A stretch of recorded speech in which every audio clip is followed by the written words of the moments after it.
യേശുവിൽ പ്രിയരെ, ഇന്ന് നിങ്ങൾ കാണുന്നത് ഞങ്ങളുടെ വിശുദ്ധ വിൻസെൻ്റ് പോളിൻ്റെ നാമധേയത്തിലുള്ള മലാവിലെ കട്ടമ്പ പള്ളിയുടെ ഫൗണ്ടേഷൻ്റെ ഫൂട്ടിങ് നടത്തുന്നതാണ്.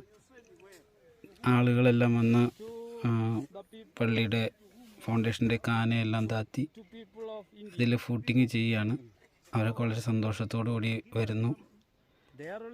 രാവിലെ തൊട്ട് വൈകുന്നേരം വരെ അവരിവിടെ അധ്വാനിക്കുന്നു. ഇടവക ജനങ്ങളുടെ സഹായത്തോടു കൂടിയാണ് നമ്മളിതെല്ലാം ചെയ്യുന്നത്. മറ്റാളുകളെ വിളിക്കാനൊക്കെ നമുക്ക് ഒത്തിരി പൈസയാവും. നമ്മൾ ഏറ്റവും പാവപ്പെട്ട ജനങ്ങളുടെ ഇടയിലാണ് ജോലി ചെയ്യുന്നത്. ഒരു ദിവസം ഭക്ഷണം കഴിക്കാൻ പോലും അവർക്ക് പലർക്കും വശമില്ല. എങ്കിലും അവരെല്ലാവരും ഇവിടെ വന്ന് നമ്മളെ സഹായിക്കുന്നു. പള്ളി പണിയാനായിട്ട് ഒത്തൊരുമയോടുകൂടി അവർ വരുന്നു. പല ആളുകളുടെയും സഹായത്തോടു കൂടിയാണ് ഈ പള്ളി പണിയുന്നത്. ഇനിയും നമുക്ക് തറ കെട്ടിക്കഴിഞ്ഞ് ബാക്കി പണികളുണ്ട്. അതിനെല്ലാം നിങ്ങൾ സഹായിക്കണം, പ്രാർത്ഥിക്കണം. ദൈവം അനുഗ്രഹിക്കട്ടെ.